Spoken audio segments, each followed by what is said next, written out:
In 1898, Daniel Plainview is doing some prospecting in New Mexico when he finds silver. Excited, he puts some dynamite to create a bigger hole, but when he re-enters it after the explosion, he falls and breaks his leg. This isn't enough to make him give up though. He puts the silver inside his shirt and climbs out while dragging his broken leg. Then he drags his body through the dirt all the way to town to sell the valuables he has found. In 1902, he has changed to the oil business and started his own drilling company. While drilling in Los Angeles, an accident with the machinery kills one of his employees and leaves an orphan baby.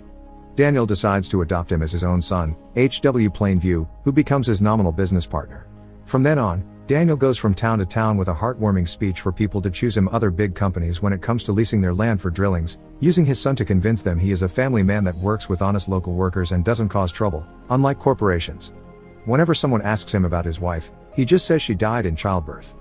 One day in 1911, Daniel is approached by Paul Sunday, a young man that claims his family's property in Little Boston, California has oil underground.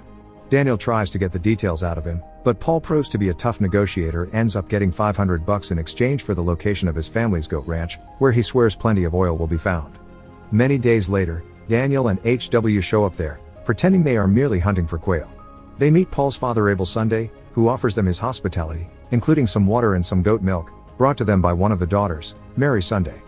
While setting up camp, they also meet Paul's twin brother Eli Sunday, a pastor that promises to bring them dinner.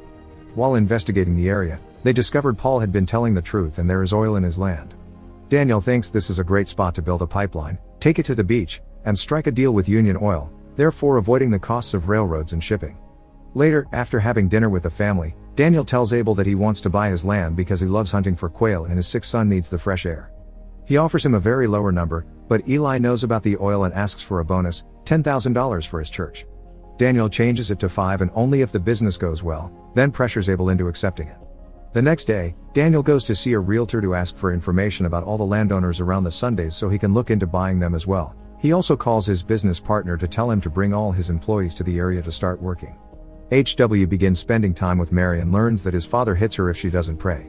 As days pass, the business slowly but surely begins growing. Daniel manages to buy all the surrounding land except the one belonging to William Bandy, who wants to speak with him face to face. Daniel thinks it's all a ruse to get him to offer him more money, so for now he ignores him, thinking he'll come himself asking to sell if he thinks nobody wants his place anymore. He also gives the local town a speech about how oil drilling equals an opportunity to grow, because his employees come with their families, so they'll start schools, wells, new roads, and lots of cultivation, and all of that means employment. After days of building, the well is ready to get started. Eli comes with his church group to give all workers a welcome, then he has a talk with Daniel, requesting to bless the well before the drilling starts. Daniel accepts, but when the time comes for the opening, he offers a few words with Mary by his side, including a quick blessing, and never allows Eli to participate as well. H.W. is the one to pull the lever and the driller begins working without issues, so afterward the town has a big celebration. Right in front of Abel while he is eating, Daniel talks to Mary and promises her dad will not hit her anymore. Not too much time passes before one night, there is an accident in the well and they lose an employee. Daniel scolds his men for not warning each other correctly when someone goes down there, then makes sure to safely put away his possessions in a chest. The following morning, he goes to the church to talk to Eli and sees him give one of his sermons, which is quite dramatic and even includes some miraculous healing of an old lady's arthritis. After the mass is over, Daniel asks Eli to say some words when they bury the employee and to make sure his possessions reach his family, which Eli agrees to, but they still argue over faith. Eli thinks it is dangerous for the men to work on an unblessed well, but Daniel refuses to give time out to his employees to go to church and their free time should be spent resting so they can work 12-hour shifts. The church is also going through renovations because Eli has more followers now, so they are building a bigger space. Many days later, the workers find a gas leak that causes an explosion. H.W. is there when it happens, and Daniel rushes to rescue him before the fire begins, but by the time they go back to the house the damage has already happened. H.W. is now deaf. The drilling tower eventually crumbles down, but the fire continues, so the next day they use dynamite to put it out, because it forces the burning fuel and oxygen away from the fuel source. That night, Daniel sleeps cuddling his son. But as days pass, H.W. continues to stay in bed depressed, so Daniel begins working on finding him a teacher from the city. Sometime later, Eli approaches Daniel in front of his employees and demands the money he owes him. Daniel answers by slapping him and throwing him on the ground, hitting him as he calls him out for not healing his son as he does with his believers. He also drags him by the hair and drops him on a pool of oil, telling him not to even try to ask for that money. Later in the evening, while the Sundays are having dinner, Eli gets angry with Abel for having let Paul tell strangers about the land and for trusting Daniel, even going as far to jump on him and throw him to the floor while insulting him. Days later, a mysterious man appears at Daniel's door claiming to be Henry Plainview, Daniel's half-brother from another mother. Daniel doesn't believe him at first, thinking he is just here for the money, but Henry proves himself by showing him a letter from their sister where she tells him their father died 3 months ago. Henry tried to do some drilling in the past too, but never was as successful as his brother. He also got into some trouble and was in jail for a while. After Daniel puts HW to sleep by making him drink milk mixed with liquor, the siblings share some cigarettes and Henry swears he hasn't come for the money or any favors, he is just looking for honest work, and Daniel allows him to stay. They spend the evening drinking and sharing their pasts, although Daniel keeps many details to himself. He does admit he is very competitive and doesn't want anyone to succeed because he hates most people. That same night, HW starts a fire inside their house. Henry wakes up just in time to put it out and HW tries to run away, but Daniel goes after him and catches him before he can escape. The following day, Daniel takes HW with him to board a train, pretending they're going on a trip together. When the train is about to leave, however, Daniel tells him he needs to have a word with the conductor and gets off, leaving the kid alone. HW realizes he is being sent to the city on his own and tries to get off as well, but the train is on the move and it is dangerous, so a man pulls him back to make him stay. Sometime later, Daniel and Henry have a meeting with some representatives from Standard Oil, who want to buy his entire business and land. Daniel seems to be willing to listen at first, but he is not sure what he would do if he didn't work. The representatives keep mentioning he could spend more time with his son, and Daniel takes it as a perceived slight and turns down the offer, leaving while feeling very offended. HW is away, but Daniel tries to ask for news about his life every now and then. Eventually, Daniel makes a deal with Union Oil to build that pipeline to the coast he wanted. The only issue is the last bit of land belonging to William Bandy, whom he never visited to talk. He goes to see him today, but he is not at his house. Only his grandson is there and tells him they will never allow him to drill in their property.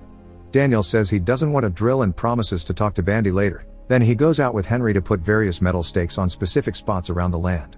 After an afternoon spent swimming with his brother, Daniel tells him some stories about their old neighborhood, and Henry's answers make him suspicious. Later in the evening, he lends Henry some money so he can hire a girl, and when he comes back, Daniel confronts him with a gun.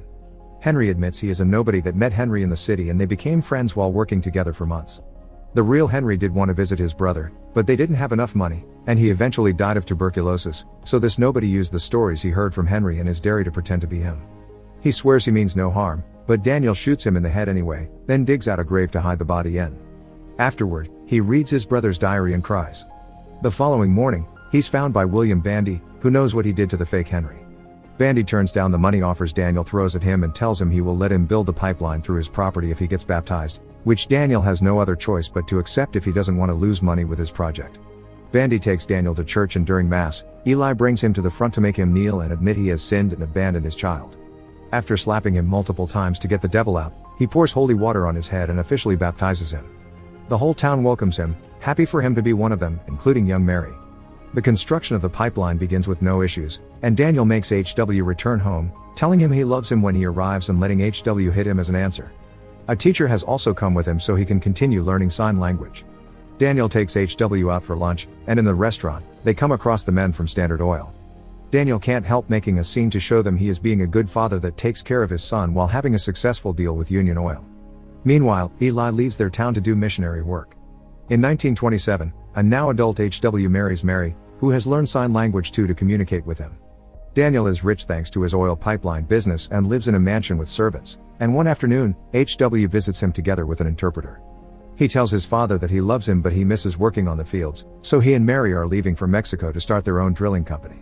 Daniel isn't happy to hear this, claiming this makes HW his competitor, no matter how his son denies it is not like that.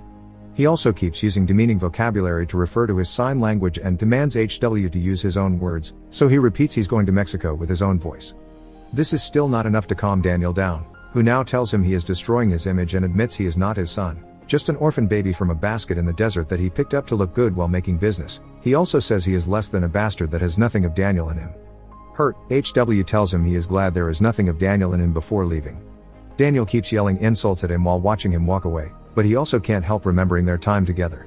Depressed and alcoholic, Daniel falls asleep in his bowling alley. A servant wakes him up when Eli comes by to visit him, who tells him about his work as a missionary and at a radio station while continuously reminding him they are family-in-law.